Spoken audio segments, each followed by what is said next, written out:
Here, Mrs. Lord, decide you put your body was from their bound to true Christ will redeem it. Happy birthday to you. Sa'yo ka pa na picture na.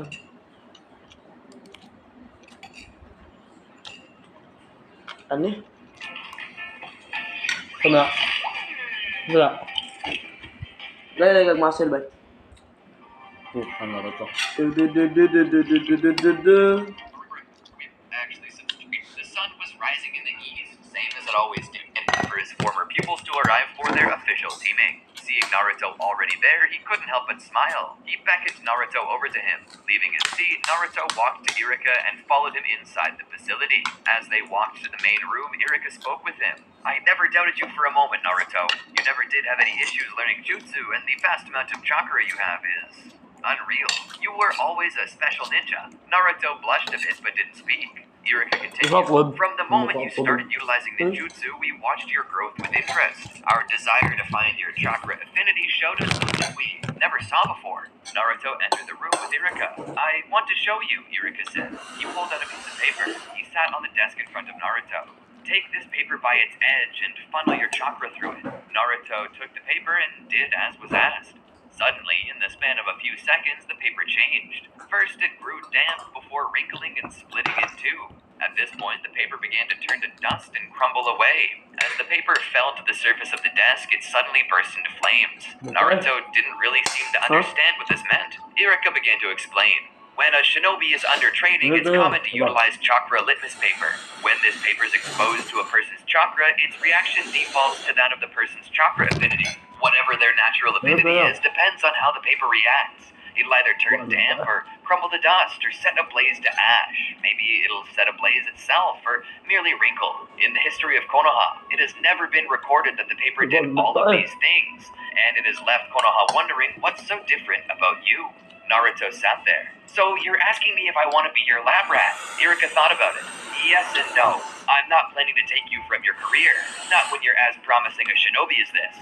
I have asked whoever's to be your jonin to keep a journal on your growth and the abilities you display. We need to know how you have an affinity for every basic nature transformation. Even most jonin have to train for years on end to even make competent use of all five, yet you're born with the natural ability to use them all. I want to understand why. Naruto nodded. So all I have to do is let others keep track of my growth? Irika nodded. Yes, no responsibilities above your standard shinobi ones will be required of you. Naruto smiled. I have no issue with that. Irika smiled. From that point, he and Naruto waited as more and more former pupils, now official genin, began to file into the room to take a seat. Among these were Sakura Haruno and Sasuke Uchiha. Naruto and Sasuke had quite the rivalry. You see, Sasuke was the last Uchiha, and he was obsessed with growing strong enough to kill his brother. He didn't have much interest in training with anyone since he was already on a totally different level, but Naruto he trained with.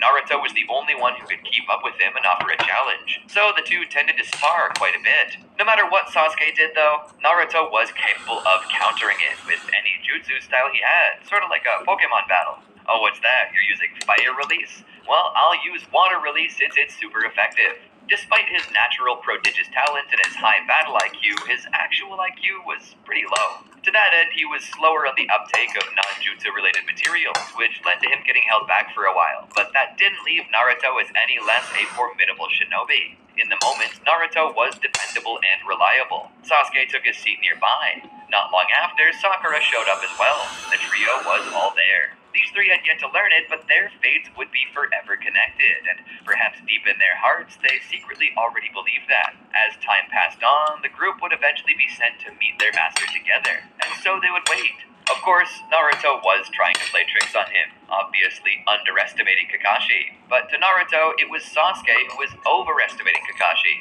Sasuke hated the thought, but alas, he came to realize that Kakashi indeed does fall for this trick, though it's more of a case of, why should I have my guard up when meeting kids sort of situation. So, in a way, neither of them really underestimated or overestimated him. They get to know each other and participate in a test. The test is to determine just how well the trio works together, and spoiler alert, it's not very well. The difference here is that Naruto is pretty broken now. He's basically already Chunin level easy, so they end up doing a lot better than before, but it's not like Kakashi can't handle them.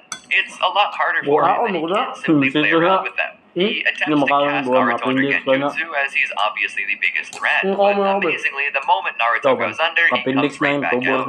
This shocks Kakashi, but Sasuke tells him not to be. He tells Kakashi that he's even used his Sharingan on Naruto and it didn't faze him. Kakashi finds this fascinating. It seems that not only does Naruto have a natural affinity for the 5 basic nature transformations, but he appears to have an affinity for both Yin release and Yang release, which is how he's managed to fend off the effects of this Genjutsu Kakashi just attempted to cast. In the end, nobody gets the bells, but Kakashi passes them anyway because he's such a swell guy. He then proceeds to write his discovery down in the book Yurika had given him. After this, he begins to prepare his team for the Land of Waves mission, as Naruto's constant whining has caught the ears of Hiruzen. So the team, along with their charge, leaves Konoha and begins their long trek back to the old fishing village with the Master Builder. The Demon Brothers seem to pop up out of nowhere, but light work is made of them by Sasuke and Naruto, the latter of which does not freeze, as he has a good amount of confidence in his skills. Together, Sasuke and Naruto defeat the Demon Brothers, but Zabuza Momochi is a different story. He's not someone who can easily be defeated by them, and so Kakashi has to step in. But when he's captured, it's up to Sasuke and Naruto to defeat Zabuza and free him. Sasuke and Naruto have a plethora of different techniques to use. While Sasuke is mostly restricted to fire style at this point, as that's the natural release of the Uchiha, Naruto has all 5 plus Yin and Yang. This gives him greater range. Given that all they have to do is get Zabuza to let go of the water prison, this is a simple task for Naruto, who merely utilizes Earth Release Earth-style wall to erect a wall between Zabuza and Kakashi. And if Zabuza attempts to jump over the wall, he very well could, that's when Sasuke comes in with his fire release. Either way, Zabuza is going to have to let go of that prison, which signifies his defeat. It's then that Haku appears and helps Zabuza escape.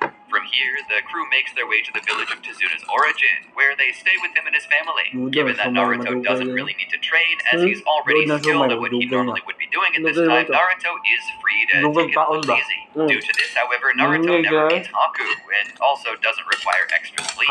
This means that when Naruto is gone, Gato's men come and take Inari and Tsunami. Because both of these people have been taken, they never rally the village's forces against Gato, so it's down to Team 7 to pull this mission out of the fire. While they wait and protect the bridge workers, Gato's forces are gathering. The spearhead of this attack is Zabuza and Haku. The two of them appear and begin their assault, with Haku taking on Naruto and Sasuke, and Zabuza taking on Kakashi. For Zabuza and Kakashi, this mostly stays the same. For Naruto and Sasuke, things change a little. The demonic mirroring ice crystals technique goes up, and Sasuke finds himself unable to melt the mirrors with his fire style. Naruto, on the other hand, manages to actually do some damage to the mirrors with his own fire style that's packed to the brim with chakra, more than even Sasuke can manifest. With it, they manage to escape the ice crystals. Haku isn't just going to let them go, though, so he appears out of nowhere, checking Senbon. Sasuke sees this with the benefit of his Sharingan and pushes Naruto out of the way, taking a Senbon to his calf muscle on his leg. Stumbling to the side, he goes down as he finds he can no longer feel his leg. Naruto calls out to him. Haku steps forward with a Senbon between his fingers. Your friend is going